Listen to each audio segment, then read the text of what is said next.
Shalom Bapak Ibu Saudara yang terkasih dalam nama Tuhan Yesus Kristus. Damai sejahtera bagi setiap kita. Dan saat hari ini juga kita akan melakukan program baru daripada Monument Church, yaitu program Mujizat Tuhan. Sama-sama kita akan diberkati oleh kebenaran firman Tuhan. Bahkan setiap Bapak Saudara yang rindu didoakan, Bapak Saudara boleh request doanya. Apa yang menjadi kerinduan Bapak Saudara, yang menjadi doa-doa Bapak Saudara, kita pasti akan doakan. Dan kita pasti terima mujizat yang daripada Tuhan. Sama-sama kita tundukkan hati kita berdoa di hadapan Tuhan. Sungguh kami bersyukur pada saat ini Tuhan, di mana kami boleh ada dalam program yang baru, program mujizat dari Monument Church. Kami percaya bahwa program ini setiap orang kekuatan, namun Roh-Mu ya Tuhan, jika ku berdoa, mujizat itu nyata. Di saat tak berdaya, kuasa-Mu yang sempurna. Ketika ku percaya, mujizat itu nyata. Bukan karena kekuatan, namun Roh-Mu ya Tuhan. Ketika ku percaya, mujizat itu nyata. Ketika ku berdoa, mujizat itu nyata. Ketika ku berdoa, mujizat itu nyata. Kami percaya Tuhan, mujizat-Mu terjadi. Kami percaya Tuhan, mujizat-Mu pasti terjadi. Memulihkan hidup kami, menyembuhkan kami. Haleluya.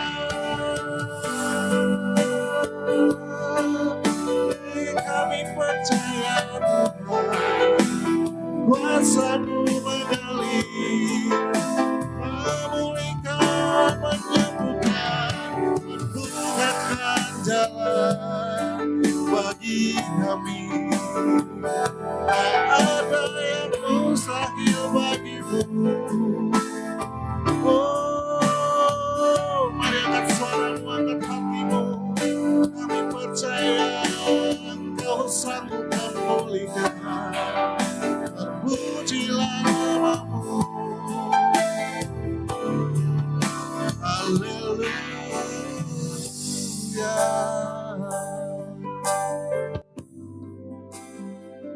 Hari ini adalah kita akan menampilkan tentang mujizat.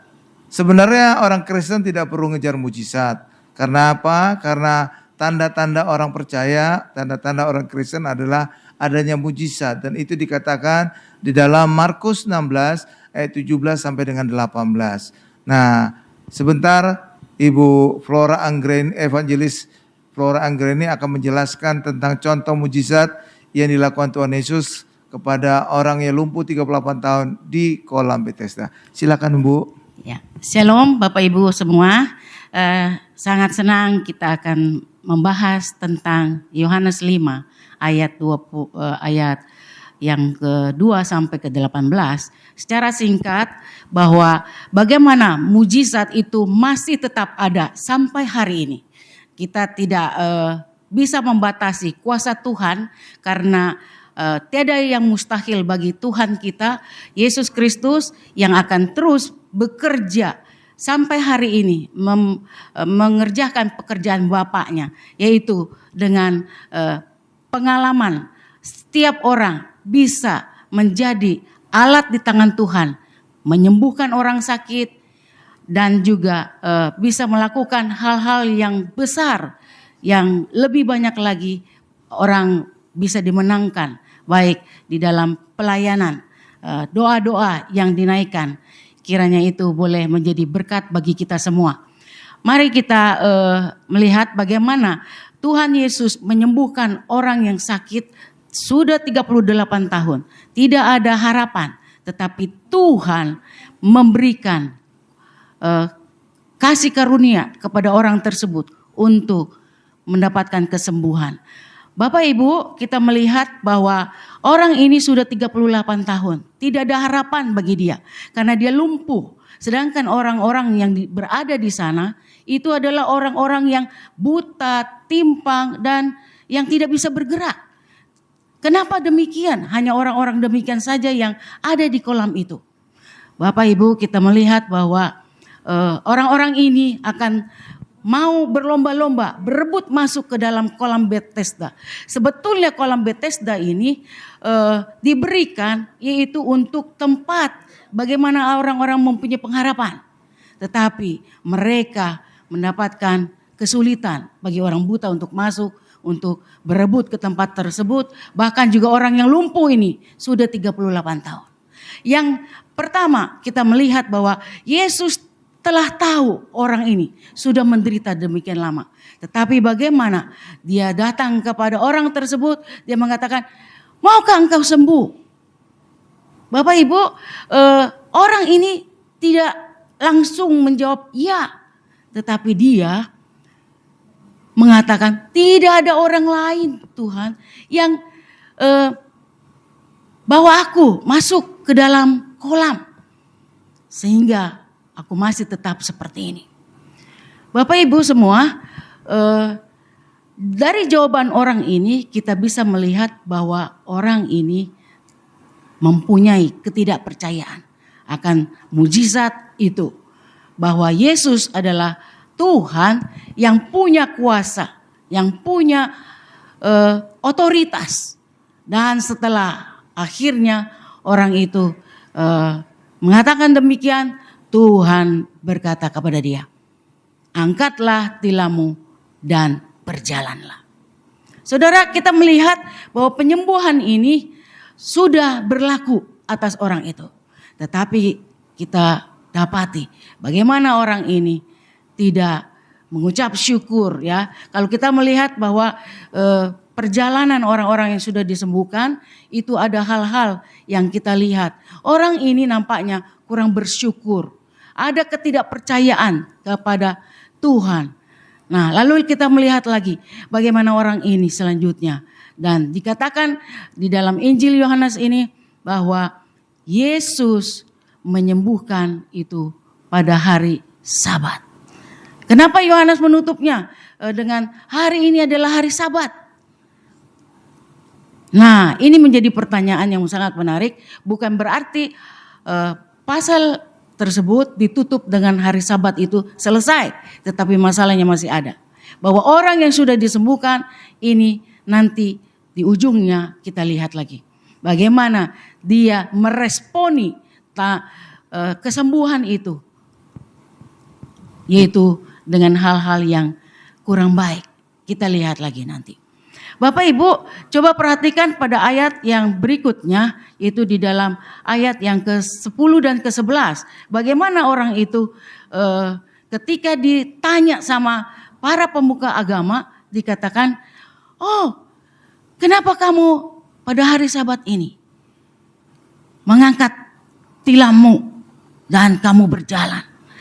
Saudara Bapak Ibu, hari Sabat itu merupakan hal yang sangat penting bagi umat Israel dan secara khusus untuk para pemuka agama sangat penting.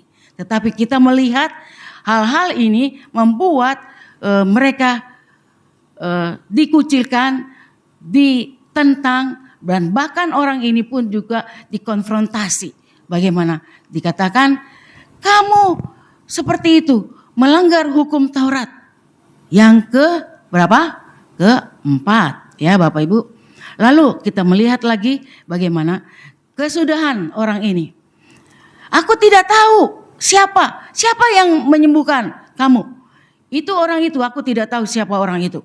Jadi dia mau pada hari ini dia mau mengatakan bahwa dia menyerahkan itu kesalahan itu kepada Yesus. Nah, Bapak Ibu kita melihat lagi sejauh ini. Orang yang sudah disembuhkan tetapi tidak tahu bersyukur. Ya, kita melihat bagaimana hal itu bisa terjadi. Karena orang ini mulai mencari kesalahan, yaitu bahwa aku mau bebas ya dari hukum keempat ini, bahwa hari itu adalah hari Sabat. Lalu dikatakan ketika ketemu lagi dengan orang-orang di bait Allah, lalu orang ini pun juga bertemu dengan Tuhan Yesus, dan Tuhan Yesus menegur orang ini, kamu sudah sembuh. Jangan lagi kamu berbuat dosa. Bapak Ibu, teguran Tuhan ini merupakan hal yang sangat mempunyai tujuan. Kenapa orang ini harus ditegur demikian? Kamu sudah sembuh, jangan berbuat dosa lagi. Saudara, Bapak Ibu, orang yang sudah disembuhkan seharusnya bersyukur, seharusnya tahu. Tetapi orang ini kita melihat lagi pada ayat yang ke-12, 13 dan 14. Dia pergi meninggalkan Tuhan Yesus, lalu dia laporkan pertemuan itu kepada para pemuka agama, dan dia memberikan bahwa identitas Yesus itu siapa. Lalu cerita ini belum berakhir, tetapi kita melihat bagaimana orang ini memiliki hal-hal yang tidak baik di dalam meresponi anugerah yang begitu besar. Dia sudah disembuhkan, tetapi dia membuat hal-hal yang tidak baik. Nah, itu menjadi hal yang kita lihat bahwa kesembuhan tidak selalu juga menjadi orang itu bisa berubah dan bertobat. Iya. Ya, bagus sekali Ibu penjelasannya. Jadi benar Bapak Ibu. Jadi ada beberapa hal yang saya bisa jelaskan kepada kita, yang saya juga bisa simpulkan. Jadi Tuhan Yesus itu menyembuhkan di kolam Bethesda. Bethesda itu sendiri terdiri dari dua kata, Bet dan Tesda. Bet artinya rumah, Tesda artinya anugerah.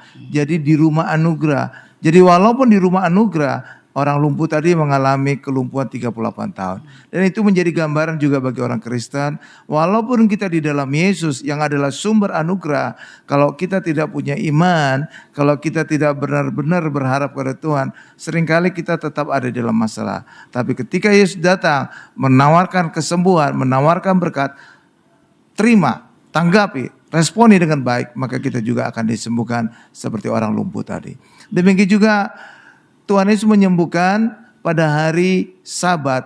Bagi orang Israel, hari Sabat itu tidak boleh beraktivitas, termasuk juga menyembuhkan orang.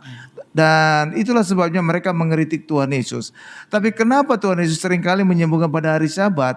Karena pada hari Sabat manusia itu tidak boleh bekerja. Dan pada saat manusia tidak bekerja, Allah yang bekerja. Karena itu ada perkataan yang indah sekali, ketika manusia angkat tangan, Tuhan turun tangan. Ketika manusia turun tangan, di situ Allah angkat tangan. Karena itu mari percaya kepada Tuhan yang turun tangan, agar kita juga mengalami mujizat dan hal-hal besar dalam kehidupan kita. Amin Bapak Ibu. Amin. Dan orang Kristen tidak perlu mengejar mujizat, karena mujizat itu adalah tanda orang Kristen. Selama kita percaya kepada Tuhan Yesus, maka mujizat selalu menyertai, berkat selalu mengejar, kesembuhan juga selalu ada di dalam kehidupan kita. Amin Bapak Ibu. Amin. Amin. Amin. Terima kasih Bu Flora untuk penjelasannya. Ya, Tuhan berkati. Ya, kita berdoa dulu Bapak Ibu. Dan nanti juga kalau ada yang request doa, permintaan doa, nanti tinggal di chat ke kita, nanti kita juga akan membalas dan menjawab dan mendoakan semua doa-doa Bapak Ibu. Mari kita berdoa. Puji syukur Tuhan kami panjatkan ke hadapan-Mu Tuhan untuk ingin menampilkan tentang mujizat-mujizat yang Tuhan Yesus lakukan. Dan Tuhan Yesus menyembuhkan orang yang lumpuh 38 tahun di kolam Bethesda. Dia disembuhkan dari kelumpuhannya. Hal yang sama juga dengan kehidupan kami. Apapun masalah kami, apapun pergumulan kami, selama kami mengandalkan Yesus, selama kami menanggapi Yesus dengan baik, maka mujizat yang sama juga bisa kami alami. Terima kasih Tuhan untuk renungan singkat ini. Terima kasih juga untuk acara ini. Dalam nama Yesus kami berdoa dan mengucap syukur. Haleluya. Sama-sama kita berkata amin.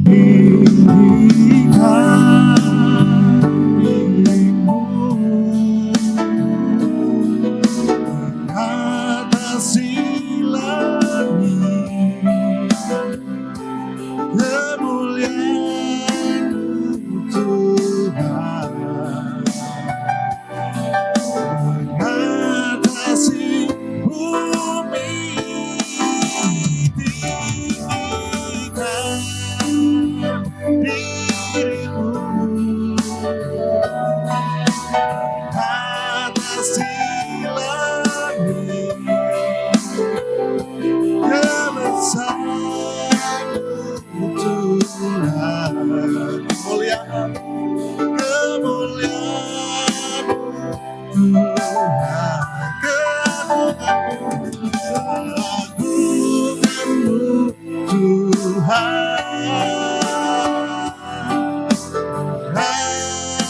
Bapa